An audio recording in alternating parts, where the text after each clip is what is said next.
안녕하세요. 류용수 법무사입니다. 법무사 시험을 준비를 하던 변호사 시험을 준비를 하던 모든 법시험 과목에서 무슨 과목을 먼저 공부해야 되느냐 라고 물었을 때 99.9%의 그러니까 법률가 시험을 준비하는 수험생들은 당연히 민법이라고 대답을 합니다. 일단 변호사 시험은 제끼고요. 제가 이제 법무사 시험만 한정해서 말씀드리면 맞습니다. 민법부터 공부하는 게 맞아요. 그러면 그 이유가 뭘까요? 오늘은 그 이유에 대해서 간단히 살펴보도록 하겠습니다. 우선 법무사 시험 과목에 상법이 있죠. 이 상법은 민법의 특별법입니다. 반대로 얘기하면 민법이 상법의 일반법이란 얘기죠. 일반법과 특별법이 있으면 뭐부터 공부를 해야 돼요? 원칙과 예외가 있으면 뭐부터 공부해야 돼요? 원칙부터 공부를 해야죠. 그러면 다음에 예외를 공부해야 되는 거죠. 이게 순서가 맞죠. 물론 실무에서는 일반법과 특별법이 있으면 특별법 적용 우선의 원칙이 적용이 되지만 공부를 할 때는 일반부터 공부를 하고 그런 다음에 특별을 공부를 해야 됩니다. 그렇기 때문에 당연히 상법보다는 민법을 먼저 공부를 해야 되고요. 그래야지 상법을 이해하는 데 도움이 많이 됩니다. 그리고 부동산 등기법. 이 부동산 등기법은요, 엄밀히 얘기하면 민법의 일종이에요. 민법의 일종입니다. 부동산 등기법도. 주택임대차보호법, 상가임대차보호법 다 뭡니까? 다 민법 일종이에요. 부동산 등기법도 마찬가지입니다. 특히 민법의 무슨 파트요? 물권법 파트가 이 부동산 등기법이랑 직결되죠.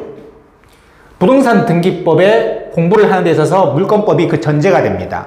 물권법을 제대로 이해된 상태에서 부동산 등기법을 공부를 하셔야지 그 난해하고 복잡하고 짜증나는 부동산 등기법이 그나마 할만한 겁니다. 그렇기 때문에 당연히 부동산 등기법보다도 먼저 민법을 공부를 하셔야 되죠. 특히 민법의 물권법 파트. 그리고 민법은 실체법입니다. 우리 법무사 시험 과목에는 많은 절차법이 있습니다. 대표적인 게 민사소송법이 있고요. 그리고 민사집행법이 있고, 그리고 공탁법이 있습니다. 실체법이라는 것은 이제 권리 의무를 담고 있는 내용인 거죠. 그 권리 의무를 실현하기 위해서는 어떻게 해야 되죠? 절차를 거쳐야 됩니다. 그 절차가 바로 절차법인 거고요. 그 절차를 규율한 법이, 그 절차법에 민사소송법, 민사집행법, 공탁법이 있는 겁니다. 그러니까 내가 어떤 권리가 있고 어떤 의무가 있는지를 알아야지 그 다음에 그걸 실현시키는 절차를 아는 거죠. 내가 어떤 권리가 있는지 어떤 의무가 있는지도 모르는데 권리 실현을 어떻게 합니까? 실현 수단을 알아서 뭐 합니까? 뭘 실현할지 모르는데. 그렇기 때문에 실체법인 민법부터 공부를 하셔야 돼요. 그러니까 절차법은 실체법에 규정된 권리 의무를 실현시키는 수단이기 때문에 그래요.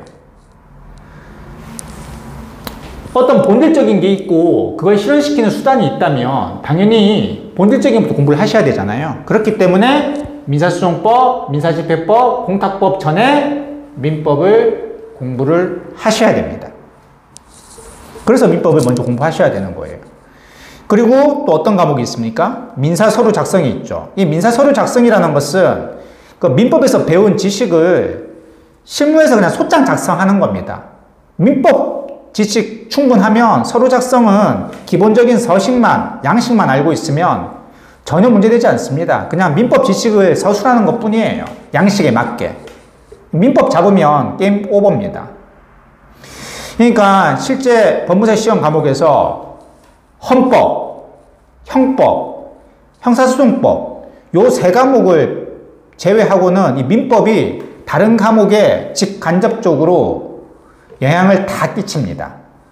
다 연결이 돼 있어요. 그렇기 때문에 민법부터 공부를 해야 되는 겁니다. 변호사 시험도 마찬가지예요. 근데 제가 뭐 법무사고, 예, 법무사 시험과 관련해서만 얘기를 드리면 누구나 민법부터 공부를 합니다. 예. 근데 그 이유, 왜 민법부터 공부를 해야지 다른 과목 공부를 할 때 도움이 많이 되는지에 대해서 살펴봤습니다. 예, 지금까지 류홍석 법무사였습니다. 감사합니다.